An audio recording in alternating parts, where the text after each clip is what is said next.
ముఖ్యమంత్రి చంద్రబాబు గారి మాటలేమో ఆకాశాన్ని అంటుతాయి, చేతలేమో పాతాళానికంటే కింద జారి ఉంటాయి.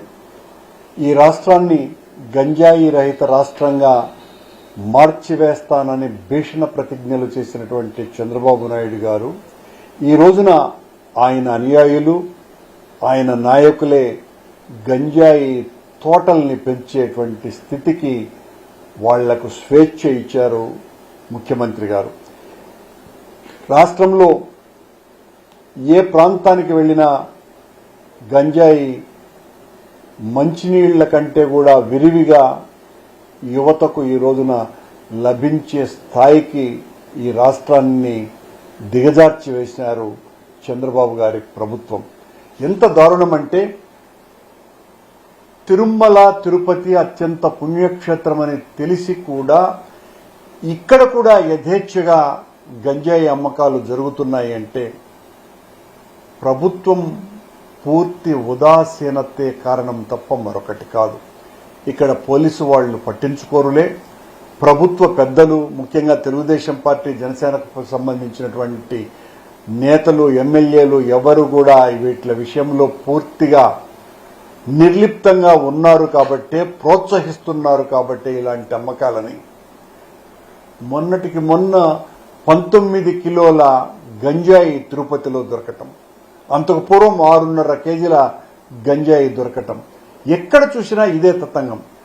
ప్రతి ఊరిలోనూ కూడా గంజాయి విచ్చలవిడిగా దొరుకుతోంది.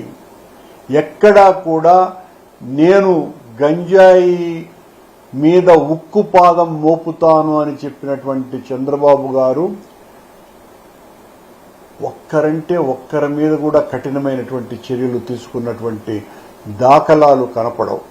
ఆయన గారేమో చాలా గట్టిగా మాట్లాడినట్టు వినిపిస్తుంది పత్రికలలో, కానీ వాస్తవంగా ఆయనకు సంబంధించినటువంటి అనుయాయులే ఈ గంజాయి వ్యాపారాలలో భాగస్వాములు అనని లోకం కోడైకూస్తోంది.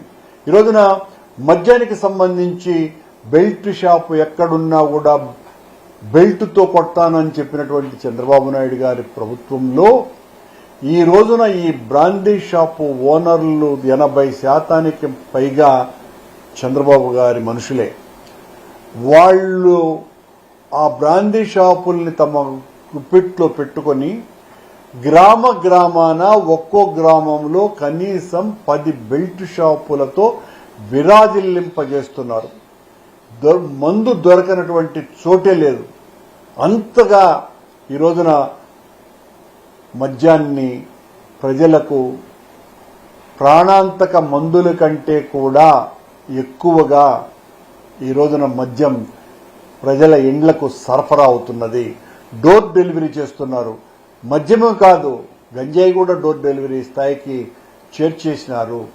దీనికంతటికీ కూడా ప్రభుత్వం యొక్క అసమర్థత, ఉదాసీనత, ప్రభుత్వం ఇలాంటి వాటిల్ని పెంచి పోషిస్తున్న కారణంగానే ఇలాంటి దారుణాలు ఈ రోజున ఆంధ్ర రాష్ట్రంలో ఒకవైపున జంజీ యువత దేశంలోనే పెద్ద ఎత్తున అవినీతికి, అక్రమాలకు వ్యతిరేకంగా ఉద్యమాలు చేసే స్థాయికి వస్తూ ఉంటే, ఆంధ్ర రాష్ట్రంలో ఆ యువతను జోకొట్టడానికి, వాళ్లను లేవనివ్వకుండా చేయటానికి మద్యంతోనూ గంజాయితోనూ వాళ్లను బానిసలుగా మార్చి వాళ్ళనందరినీ కూడా మత్తులో తూగేటట్టుగా ఈ ప్రభుత్వం వ్యవహరిస్తున్నది అనని అందరూ అనుకుంటున్నటువంటి మాట.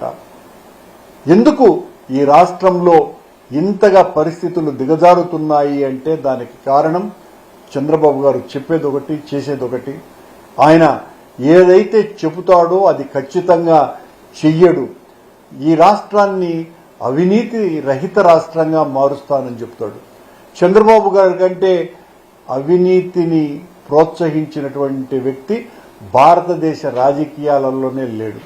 ఇంత అవినీతి జరిగేటువంటి రాష్ట్రం మరొకటి లేదునని గతంలో ఆయన 9 సంవత్సరాల క్రితం 9 సంవత్సరాల అధికారంలో పాలన ఉన్నప్పుడే అందరూ కూడా విశ్లేషకులు అన్నటువంటి మాట.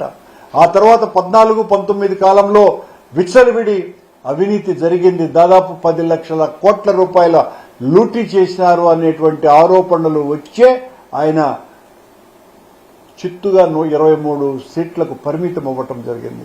ఈ రోజున అబద్ధపు హామీలతో అధికారంలోకి వచ్చిన తరువాత ఆయన ప్రజలు నమ్మి ఆయన మోసపూరితమైనటువంటి మాటల్ని నమ్మి అధికారం ఆయనకు కట్టబెడితే ఈ రోజున ఒక వైపున అవినీతి, మరొక వైపున మద్యం ఏరులై పారటము, మరొక వైపున గంజాయి ధూపపు పొగలతో యువతనంతా కూడా ముంచెత్తటంతో మునిగి తేలుతోంది ఈ రాష్ట్రం అనటంలో ఏమాత్రం కూడా సందేహం లేదు, అతిశయోక్తి లేదు.